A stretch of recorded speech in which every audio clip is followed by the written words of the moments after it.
नमस्कार, current affairs bye सर्विका में आपका स्वागत है।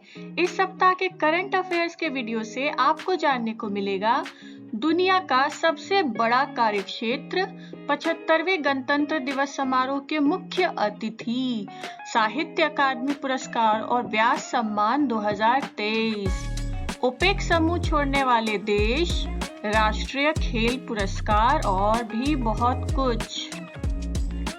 करंट अफेयर्स 15 दिसंबर से 23 दिसंबर 2023। राष्ट्रीय प्रधानमंत्री नरेंद्र मोदी ने रविवार यानी कि 17 दिसंबर को गुजरात में नवनिर्मित सूरत डायमंड बोर्स एसडीबी का उद्घाटन किया।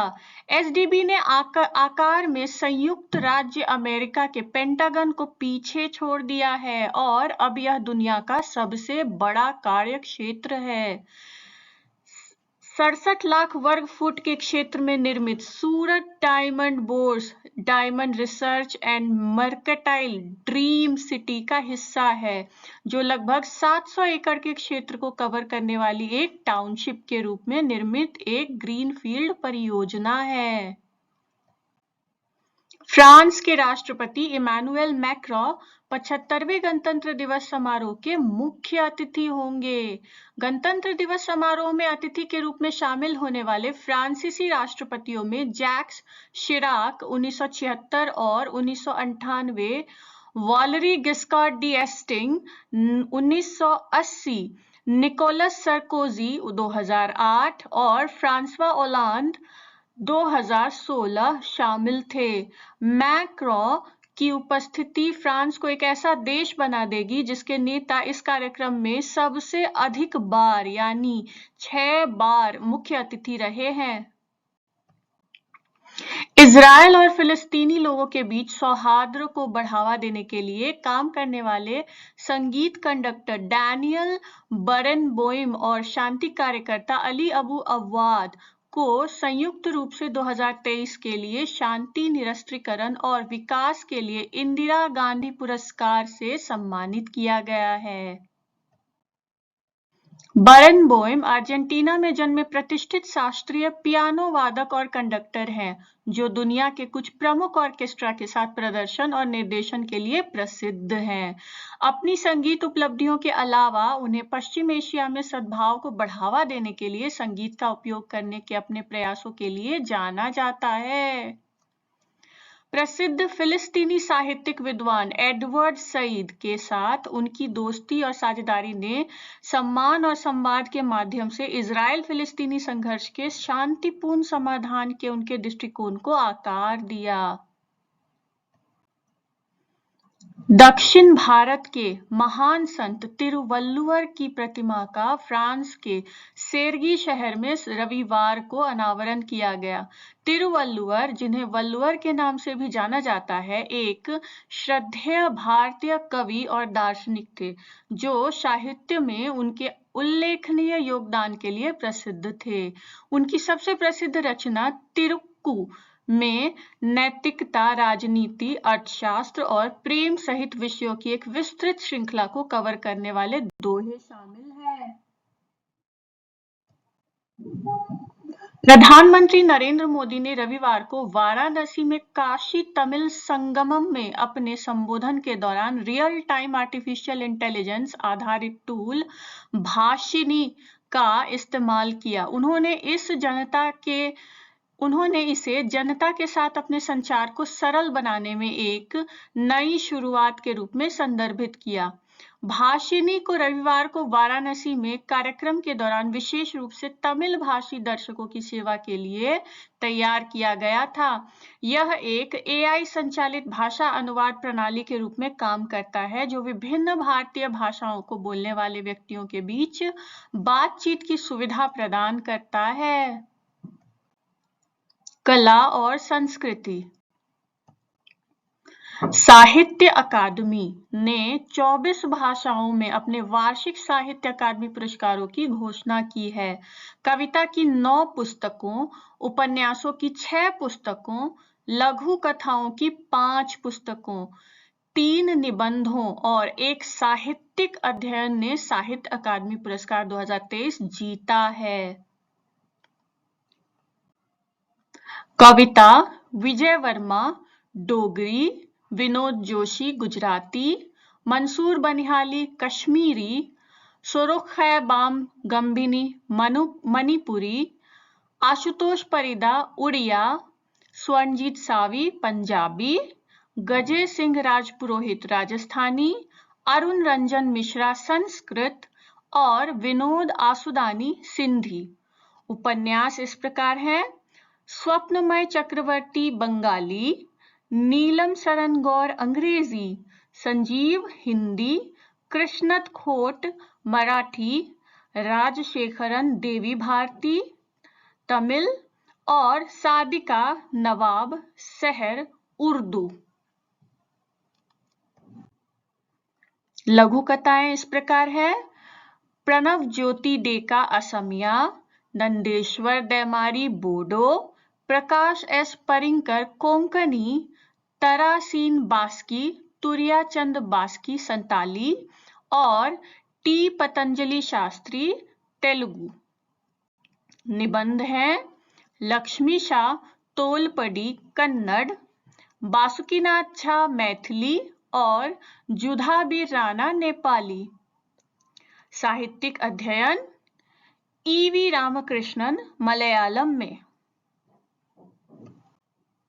क्या आपको मालूम है साहित्य अकादमी पुरस्कार प्रति वर्ष भारतीय संविधान की 8वीं अनुसूची की 22 भाषाओं के साथ साथ अंग्रेजी और राजस्थानी भाषा में प्रकाशित साहित्यिक योग्यता की सबसे उत्कृष्ट पुस्तकों के लेखकों को प्रदान की जाती है। साहित्य अकादमी द्वारा प्रदान की जाने वाली पट्टिका को भारतीय फिल्म निर्माता सत्यजीत रे द्वारा डिजाइन किया गया है। 1965 के भारत पाकिस्तान युद्ध के दौरान पट्टिका को राष्ट्रीय बचत बोर्ड के साथ बदल दिया गया था। प्रसिद्ध हिंदी लेखिका पुष्पा भारती के 2016 के संस्मरण यादें यादें और यादें को 33वें व्यास सम्मान 2023 के लिए चुना गया है।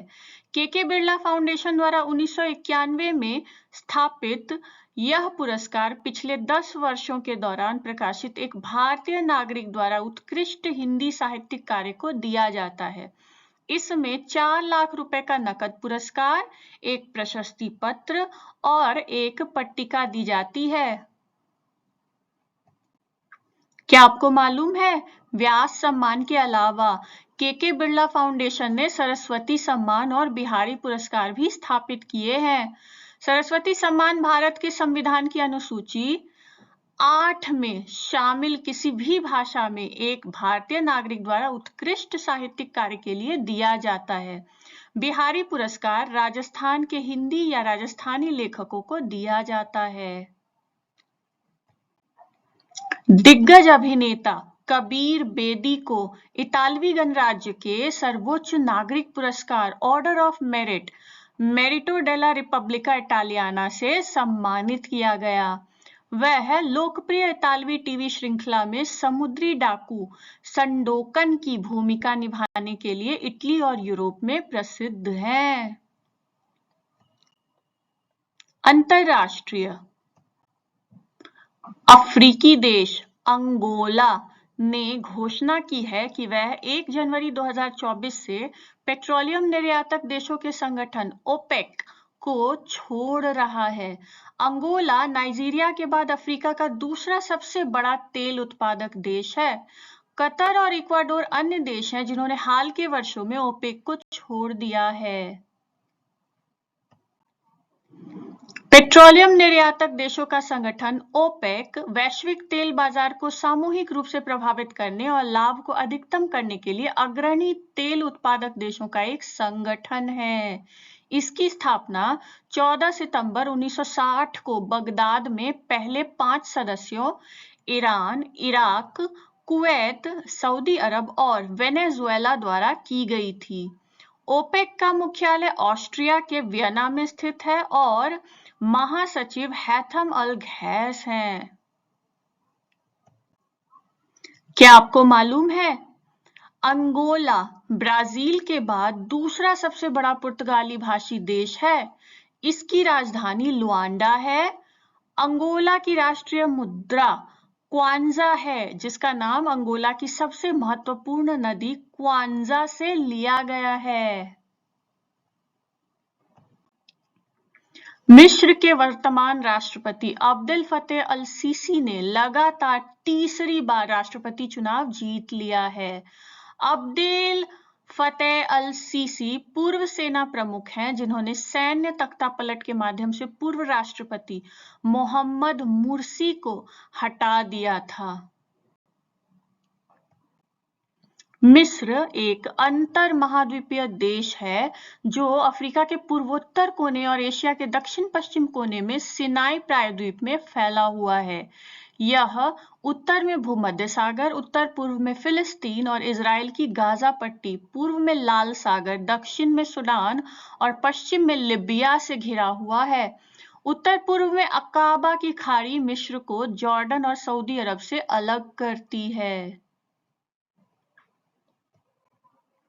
भूटान ने भारतीय सीमा के पास एक मेगा अंतरराष्ट्रीय शहर बनाने की योजना बनाई है, जो 1000 वर्ग किलोमीटर के क्षेत्र को कवर करेगा। भूटान नरेश जिग्मे खेसर नामग्याल वांगचुक ने 17 दिसंबर को थिम्पू में इस परियोजना की घोषणा की। यह विशाल शहर गेलेफू विशेष प्रशासनिक क्षेत्र SAR भूटान को भारत में असम के साथ आर्थिक रूप से जोड़ेगा। भारत और भूटान असम में गेलेफू और कोकराझार के बीच 58 किलोमीटर लंबा रेल लिंक स्थापित करने की योजना बना रहे हैं। कोकराझार गेलेफू लिंक के लिए प्रारंभिक इंजीनियरिंग सह यातायात सर्वेक्षण भारतीय रेलवे द्वारा पहले ही किया जा चुका है। नेशनल असेंबली के सदस्यों का चुनाव करने के लिए 17 दिसंबर 2023 को सर्बिया में संसदीय चुनाव आयोजित किए गए थे। सर्बिया की सत्तारूढ़ पॉपुलिस्ट पार्टी ने संसदीय चुनावों में आसानी से जीत हासिल की। सर्बिया के राष्ट्रपति अलेक्जेंडर वुकीक हैं और प्रधानमंत्री एना ब्रनबीक हैं। सर्बिया की राजधानी बेलग्रेड है और मुद्रा दिनार है। बाजार और अर्थव्यवस्था। भारतीय राइड हेलिंग फर्म ओला ने कृत्रिम नामक अपने स्वयं के घरेलू बड़े भाषा मॉडल AI का अनावरण किया है, जिसका उद्देश्य स्थानीय बाजार पर हावी होना है। यह AI न केवल अंग्रेजी में बल्कि 10 अलग-अलग भारतीय भाषाओं में भी प्रश्नों का जवाब दे सकता है।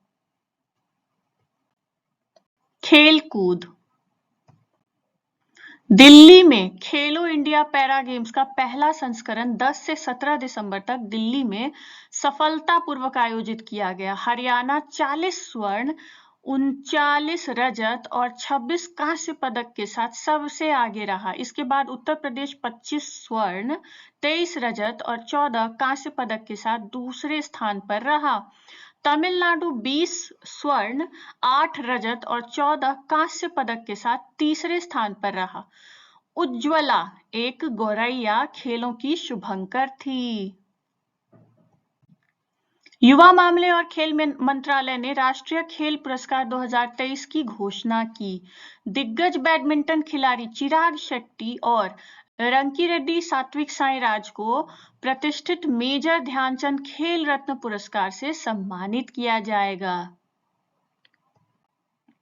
अर्जुन पुरस्कार विजेता ओजस देवताले तीरंदाजी, आदिति स्वामी तीरंदाजी, मुरली श्रीशंकर एथलेटिक्स, पारुल चौधरी एथलेटिक्स, मोहम्मद हसमुद्दीन मुक्केबाजी, R वैशाली शतरंज, मोहम्मद शमी क्रिकेट, अनुष अग्रवाल घुड़सवारी, दिव्यकृति सिंह घुड़सवारी, Diksha Dagar golf, Krishan Bahadur Pathak hockey, Sushila Chanu hockey, Pawan Kumar kabaddi, Ritu Negi kabaddi, Nasreen kho kho, Pinki lawn bowl, Aishwary Pratap Singh Tomar निशानेबाजी, ईशा सिंह निशानेबाजी, Harinder Pal Sindhu Sandhu squash, Ayhika Mukherjee table tennis, Sunil Kumar कुश्ती, अंतिम कुश्ती, नारोएम रोशेबिना देवी वुशु, शीतल देवी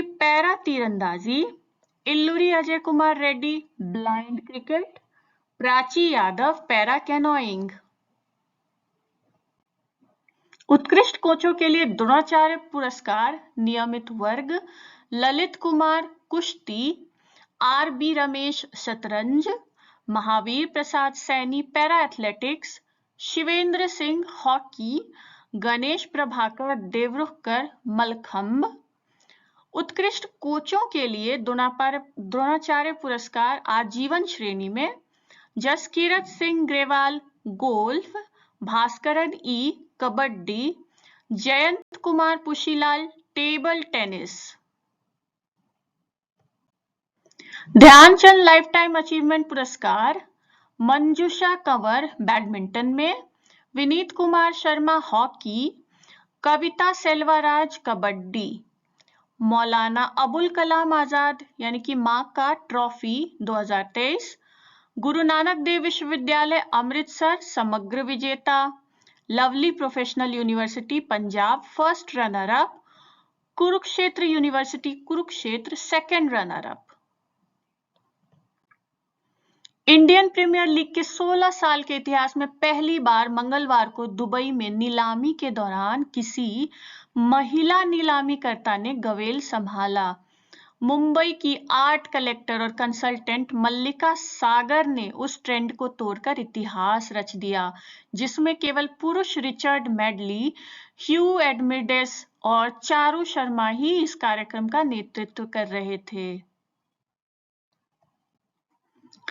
वीडियो को अंत तक देखने के लिए धन्यवाद। यदि वीडियो पसंद आया हो तो लाइक करें, अपने परिचितों के साथ शेयर करें और अगर अब तक सब्सक्राइब नहीं किया है तो कृपया सब्सक्राइब करें और देखते रहें करंट अफेयर्स बाय सर्विका।